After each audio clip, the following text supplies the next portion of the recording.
Eh. Okay. No worries. Ah, so ikaw, saan ka? Taga saan po Sa kayo? bahay. Sa Dasma. Dasma ako. Das. Dasmariñas.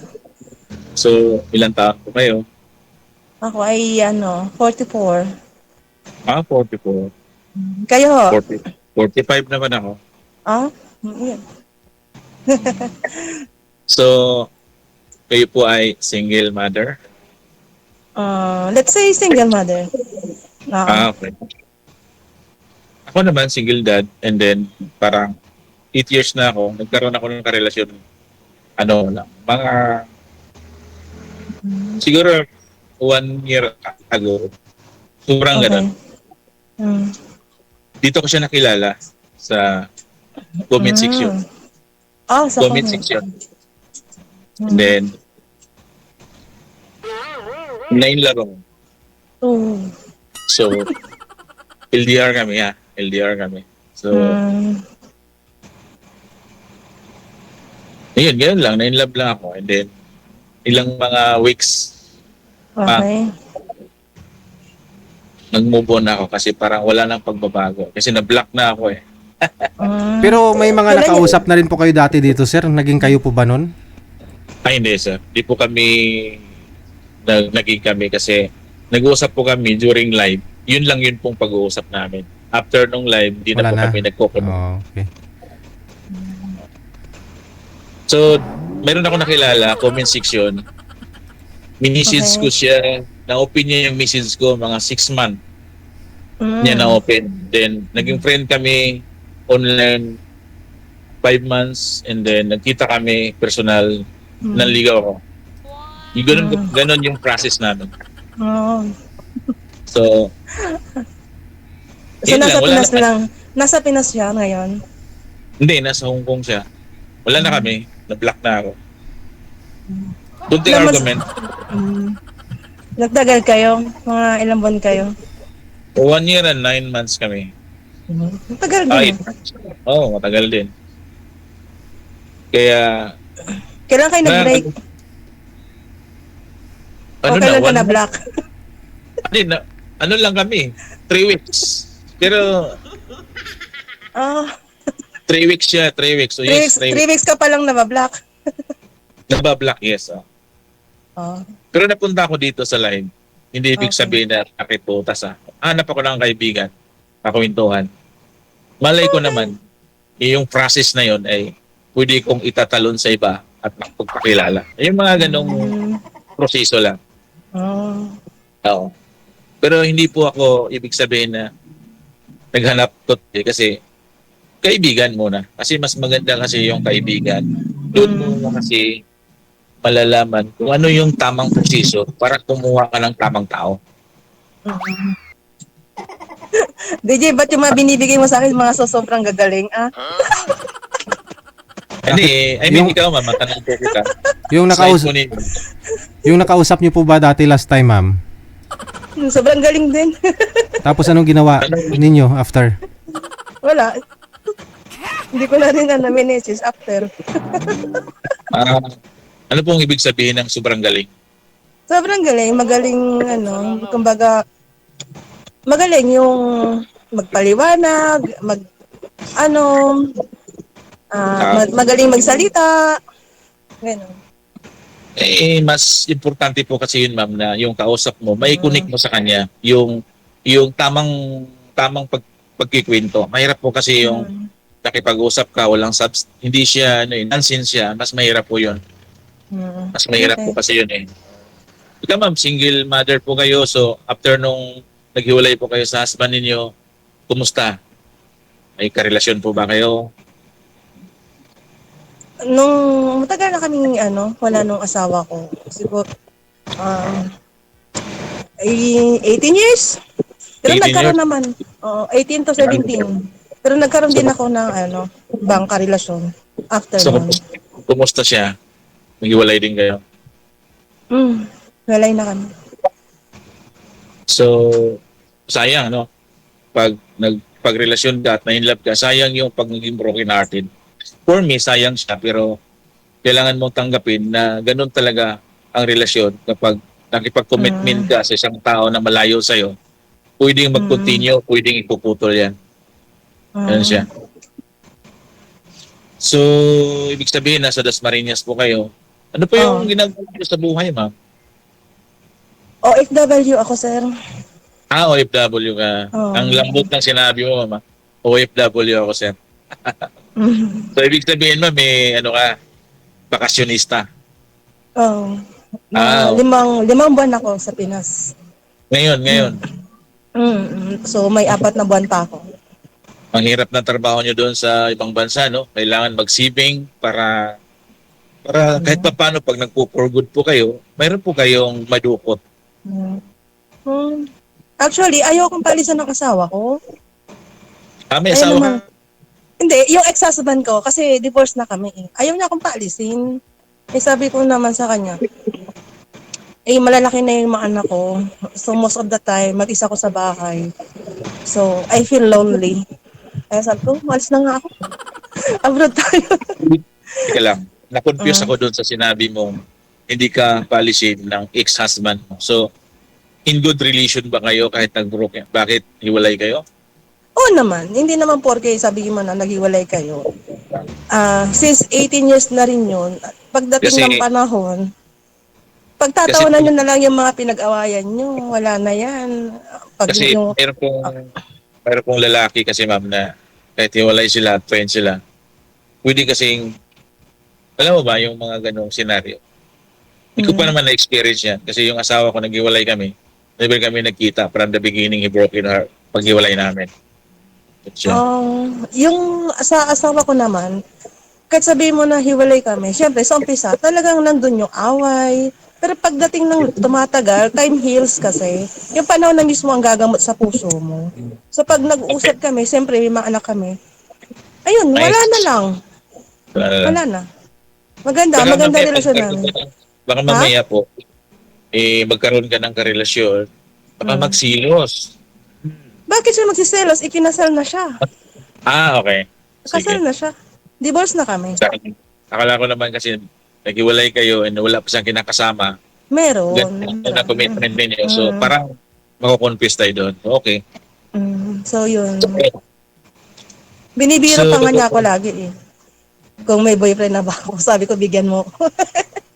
Pero mas maganda, ma'am, na maging friend po tayo, magkita tayo sa personal para mas maganda yung connect natin dalawa. Let's see. Let's see. Kasi para sa akin kasi, yung pagpakilala sa online, okay naman siya.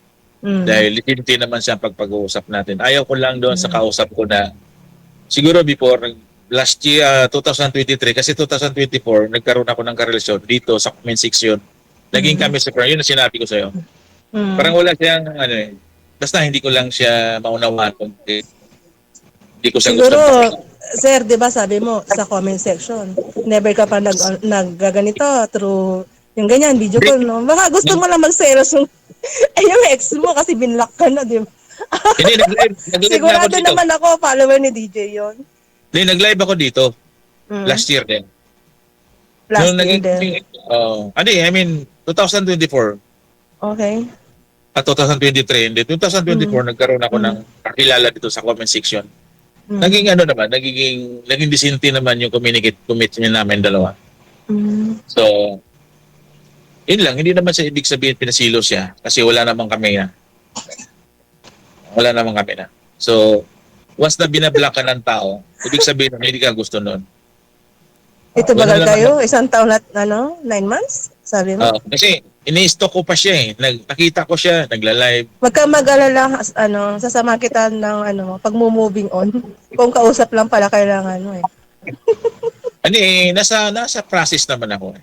Nasa process naman ako. Hindi naman kayo porkit ganun talaga yung love. Pag pumasok ka sa relasyon, kailangan mong tanggapin yung rejection.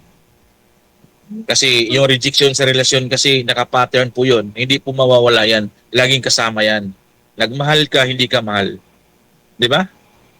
Kasi meron kasing sitwasyon na mahal mo siya, ikaw yung lumalaban, pero ini-expect mo at akala mo mahal ka, hindi ka pala mahal.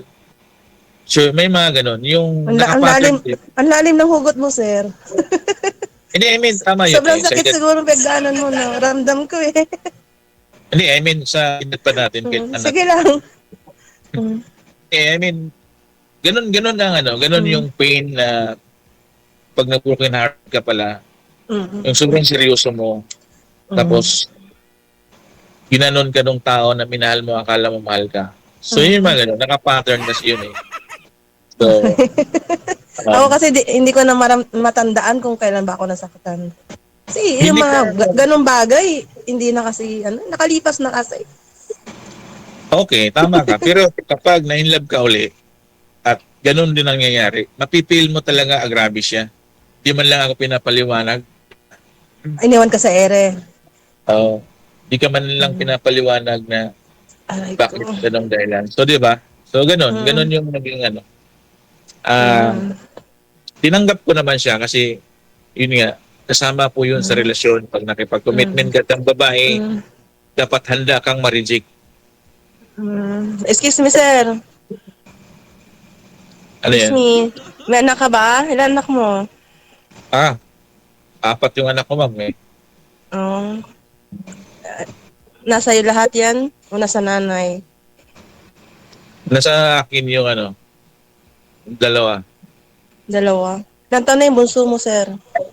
Maliit pa, 7 years old. Oh. 9 years old, 9 years old. 9. So, Okay. natatawa ka, ma'am. Wala. Wala naman. Asan yung asawa mo ngayon? Dito lang, Maynila. Within Maynila lang. So sa Maynila ka lang din.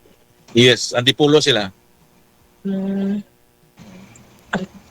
Wala na kaming panahon mag-usap sa asawa ko. Kasi once na maghiwalay kayo, hindi mo kailangan makipag-commitment sa kanya. Para saan yun?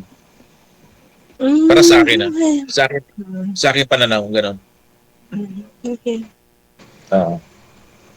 Kasi toxic na nga yung pagsama namin. Tapos babalikan mo pa, mas malala yun. Kasi mas yung mga sumbat na pwede, pag binalikan mo kasi yun, yung sumbat nun mas masahol yun. Pag tinamaan ka sa sumbat, buti nga binalikan kita eh. Buti nga tinanggap pa kita eh. Ayaw ko na nga sana eh. Kung hindi dahil sa mga anak natin, hindi kita balikan. Yung mga ganun. Baka ikaw ang nagsasabi niyan. Hindi ko kasama. Hindi, I mean, In posible case, yan na. in case na Hindi. magbalikan, no? Hindi mawawala yung argument sa pag-asawa. Oo, yan. Ang argumento kasi, yan din minsan nagpapatibay sa samahan. Kung walang argumento, diba, paano? Boring ang buhay. Boring ang... Yung mga, ganun naman talaga siya. Pero yung sa part namin kasi, yung asawa ko, walang hindi ganong maimik yun. Baga layas lang yun. Di nagpapalang, bahala ka sa buhay mo, ganun. Ganyan din ang style ko eh. Layas din ako eh, gala ako eh, party ako eh. So, ayoko na siyang siraan sa'yo. Asawa, nanay siya ng mga anak ko. Hindi naman Okay na paninira yun. Nanay siya ng mga anak ko, okay na yun, naghiwalay kami. Bahala na siya kung anong gusto niyang gawin sa buhay niya. Ganon siya. Tanong ka, ma'am. Marami. Tanong? Ano ba? Para kasi nakwento mo ng talambuhin. Ha? Ilan taon ka na dyan sa work mo? Tagal ka na dyan?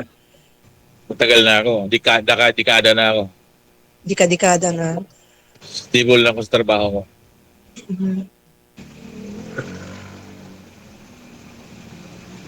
Ikaw na lang magtanong. Sa Maynila kasi kailangan may stable ka trabaho. Kasi kung wala kang stable dito, yung iba nga may stable na trabaho, wala nga, hindi ka makakuha ng tamang babae. Yung iba nga, nire-reject doon sa, diba, napakasimpleng trabaho ng babae, pero nire-reject siya kahit mayroon siya ng stable na trabaho. Ay mga ganun. Kasi, minsan kasi, ang sukatan sa Maynila, sa Pilipino, kung hindi ka ganong magwapo, hindi ka ma-appeal, hindi ka masyado mabinta. Pero So, tingin, tingin mo sir, mabenta ka ba? Hindi. I mean, hindi ko sinabing mabinta ako.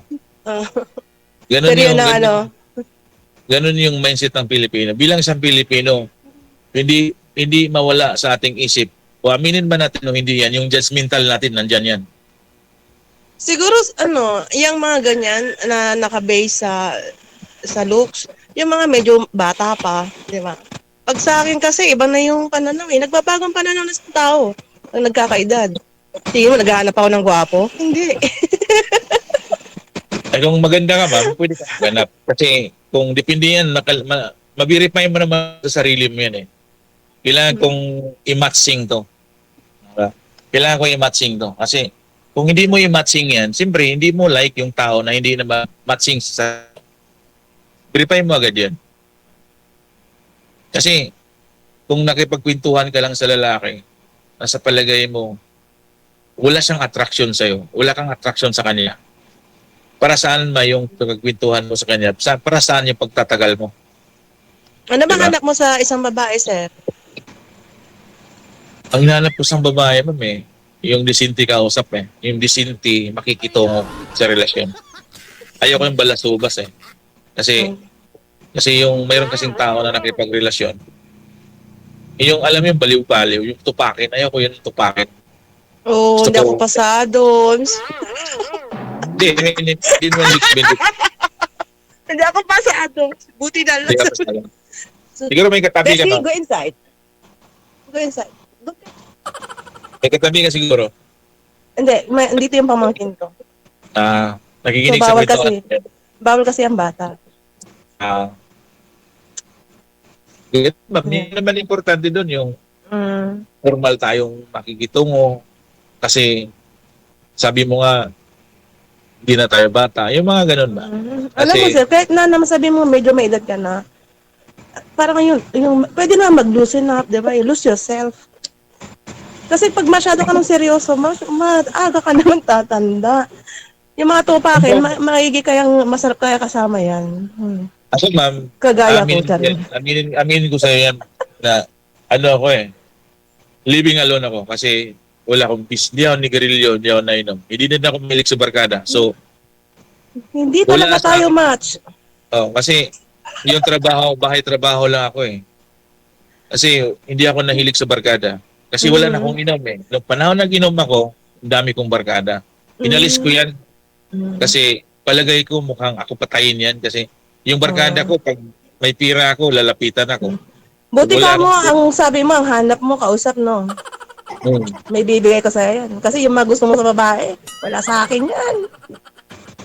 Hindi naman ibig sabihin na gusto. Kasi yung gusto kasi, ma'am, mayroon po yung step by step, ma'am eh. Hindi po ibig sabihin na hindi kita gusto dahil yan sa sinasabi mo. Gusto kitang maging kaibigan. Hindi ibig Oo, sabihin yun. na, hindi ibig sabihin na gusto kita dahil ligawan. Kailangan nating dumano sa process na, uy, masarap sa kaibiganin. Sarap akong kaibigan, sir. Sinasabi Ako, ko ma'am, sa'yo. hindi ako masarap kaibigan, ma'am, kasi una, hindi ako nainom. Hindi naman ibig sabihin na, di ba? Boring akong tao, wala akong sigarilyo. Di rin ako mahilig sa barkada. Parang bahay trabaho lang ako. Mainipin ako eh. Ganun lang yung buhay ko. Kasi pwede naman siguro magpakilala sa personal kaibigan. Mo naman, nagugustuhan natin yung style mo, saka yung style ko. Actually, sir, yung style mo, hindi ko rin type eh. Yung ganyan. Buti di ba, okay na rin tayo, mag-usap lang. Ganun. Kasi yung mga gusto mo sa babae na mga disente, disente ako, pero sabi mo lang bisyo. Mabisyo po Kasi kayo. may bisyo ako, nagiinom ako. Nagiinom Hindi ako. po ako naman hindi po ako ayaw ko sa ganun. Kasi, So, maigi, pero masarap akong kaibigan. pero sabi mo, ayaw mo sa style ko dahil wala akong bisyo. Hindi yan. Hindi. Alam mo yung ayaw ko sa isang tao, yung tingin ko stricto ka eh. Ako kasi yung larga Hindi. kung saan, gano'n. Hindi ako- Tingin ko lang. Hula mo lang yun. Ngayon, since tropa, tropa. Yun Pero po yung... pag na-try mo akong maging kaibigan, totropahin ba o jojowain? Yung tanong mo. Hindi po ako ano ma'am eh. Hindi po ako ano ma'am, hindi po ako mahilig sa easy go, lucky go. Okay. Oh, hindi po ako mahilig So, sa ganun. napaka-opposite natin. So, let's see. Kasi minsan na mga opposite naman nagkakatrakan, di ba? Oo. Let's Sabi mo see. nga. At least Ako na kasi- gano, nagpapakatotoo Wala- ako din naman na sinasabi Wala ko akong sa'yo. bitch. Ayaw ko sa lahat ng iinom ako. Ayaw ko iniinom ako. Pwede kang uminom. Oh, panoorin mo lang kami. Oo. Pero kung painumin mo ako, ayan. Kasi, oo. Ayun Hindi na kami yun. inom ng hindi libre, sabi nga ni DJ. Ay, hindi. Dito na ako nainom. Hindi ako nainom talaga. Hindi ako nainom. Kasi, tinigil ko na yan, ma'am. Dati may bisyo. Oo, yun. Dati nainom ako. Pero hindi ako nainom. May pira naman ako, panggastos eh. Hindi naman ibig sabihin na wala kang pera, hindi ka hindi libre kita. Hindi ako ng libre. Hindi rin ako uminom ng libre, ma'am. Hindi nga ako uminom ng ano, ganun. Tama Iba nga yun, yun. ma'am. Tama nga yun, ma'am, yung katapat po niyo pareho ninyo. Yung ano ba, yung isigo, yung go talaga sa inom. Hindi naman, nababagay. alam mo, kami kasi, hindi naman kami everyday inom. Ah, Yun, mahilig lang kasi talaga akong... mas hit ko yung siguro, bantay niya. magaling lang ako makisama. Kaya sa totoo lang. Hindi, normal po yun, ma'am. Magaling po talaga. Yung pag nag-inom ang tao, magaling ka dapat makisama. Kasi dami mong tropa eh. Oh, normal po yun, ma'am. Kapag doon ka sa bisyo na yun, dami mong tropa kasi marunong ka makisama. Hindi lahat ng tropa ko manginginom. Hindi na, oo. Hindi ako nainom eh. So, baka sakaling makahanap ka ng kasing katapat mo rin na minom. Ako, hindi po ako eh. Hindi nga yun ang hinahanap ko eh. Ang gusto kong yung may sense of humor kausap. Sige, sa palagay ko, may sense naman tayo nag-uusap siguro. Kasi sabi mo sa umpisa, okay naman tayo nag-uusap eh. Dumating ka dito sa sitwasyon na sinasabi mo, may sense of humor. Sino kaya ang walang sense natin doon, ma'am? Doon ka. Parang nakainom siguro ka, ma'am eh. Kainom Tingnan ka mo, siguro nakainom eh. ba ako? Tingnan mo yung mata ko. Tingnan mo. Kainom ka siguro eh. Tingnan mo mata ko. May kasama ba ako? Lipan right ng tingin mo. But anyway, ganun naman talaga, ma'am eh. Ako naman may ma'am Tingnan mo eh. yung mata ko. Hindi pa ako nainom, ma'am. Sorry po Okay. doon. Wala akong Walang vision. problema. Hindi ko pinipili ang maging kaibigan. Nainuman niya, Hindi ko Pero pinipili may yan. chance po ako kausap, ma'am. Kung dalhin po kita sa kwentuhan na mayroon akong substance kausap, pwede kita dalhin sa kwento ng ganun. Ayaw ko kasi sa kwentong bardagulan, ma'am eh. Oh. Yung bardagulan na kwento, ayaw ko po yun eh. Kasi madali sensitive po yung heart ko. Madali akong ma-open. Masaktan, no? Madali akong ma-open. Kaya, Sa bagay. dali po Huwag ka ko mag-alala, mamaya i-unblock ka na. Sino yun? Hindi. Oo. Hindi. Ang layo naman pag-uusap natin. Napunta tayo doon. Hindi, kasi, di ba, malay mo. Kaya, kasi sa tingin ko lang talaga kaya ka rin sumali. Kasi, I think may purpose ka na, sana makita to, yung black na ako. Kasi, I think nakapalo pa rin naman yung kay DJ. Since dito naman kayo nagkaano. Kung nakapano at nakablock niya ako, hindi ako makikita. Hindi pag ang binlock niya, si DJ, talagang hindi nakafollow. Hindi po yun dahilan, ma'am, na nakipag-usap ako ay panakiputas. Yun po yung punto mo doon. Yes, po yun. sir. Buti, po. Nakipagkwentuhan po ako at nakipagkaibigan ako. Hindi po siya nakipag-usap ako para sabihin. Oo. Hindi po siya, Kasi, hindi naman po ako kailangan makipagkwentuhan ng ninuman para sasabihin na panakiputas. Pag sinabing binablock ka, walang reason yun para mag-speak ka pa. Yun siya, para sa akin So, 3 weeks ka nang binlock. Okay lang yun, ma'am. Part kasi po yun ng relasyon. Naka-pattern tulad ng sinasabi ko sa iyo. Yung black, unblock, no? Black, tapos unblock. Hindi, Part ng naka-block na siya, hindi siya naka-unblock. Pattern po yun, ma'am. Sarap mo nga kausap, ma'am, tawa ka ng tawa. Sabi mo nga, sense of humor yung kinahanap mong kwentuhan. Alam mo kung bakit, kasi ako, madali naman akong hindi ko sinasa puso yung mga problema na yan. Diyos ko. Hindi, kwentuhan lang yun, ma'am. Ganun lang yun, ma'am. Oo. Ganun lang talaga. Ayoko Kaya- maano sa mga ganyan, negative vibes. Positive lang ako hindi. pala. Negative vibes. Mm. Hindi naman siya negative. Kasi yung mga negative, yung nagadampot ka ng mga masamang kwento, yun Mm. yung negative. Pero yung kwento mo, kwentong inuman, wala ako yun. Wala ako nun. Wala. Hindi yung kwentong inuman. Sabi ko, ako ay umiinom. Eh, since yun ang ayaw mo, di ba? So, at Ano least yan? sinabi ko sa'yo, totoo. Okay lang yun, ma'am. Life mo naman yan. Na-enjoy yan. Yes, Nag-inom. this is... Life mo naman yan. Pero hindi So, ibig sabihin na umiinom ako everyday o alas 5 na, inom ka na. Hindi. Hindi naman Pero ako ako yung lasing na nagmamaoy o ano. Inom lang. Sakto lang. Hindi po ako, hindi ko type yung babae na umiinom, ma'am eh. Buti na lang. Hindi ko type yung babae umiinom. Kasi hindi kasi ako umiinom eh. Sorry nun, ma'am. Walang Hindi ko type yung problema. babae umiinom. Walang problema. Disinti naman akong lalaki. Yes. Alam mo, hindi na porke na umiinom ka, hindi ka disente. Hindi ko naman sinabing hindi ka disente. Sabi ko lang disente akong tao. Disente ako lalaki. Formal din ako makipagpintuhan. Okay. Kaya, hit ko yung babaeng umiinom kasi yun ang para sa akin. Hate na hate mo, no? Bagay naman sa iyo na umiinom ka kasi dyan ka nakabuo ng kaibigan eh. Ay, hindi. Baka, Hindi nabubuo ang kaibigan ko sa inuman. saan po nyo nabubuo, ma'am? Eh, di sa mga kapitbahay ko, tingin mo doon nabuo? Hindi. Umiinom din ako noon, ma'am. Kabisado ko yung mga ganyang galawan. Pero hindi mo ko kabisado. Hindi ko sinabing ikaw. Sabi mo ba, Yes! Alis na tayo? go na kayo, ma'am. Hindi, kasi Doon na kayo. pupunta kami Lamay. Ay, lamay. Okay. Sige. Yes. Connected naman na po kayo. Tuloy-tuloy lang ang usapan anytime. Pwede niyo pong tawagan ng isa't isa. Maraming salamat. Ingat ka.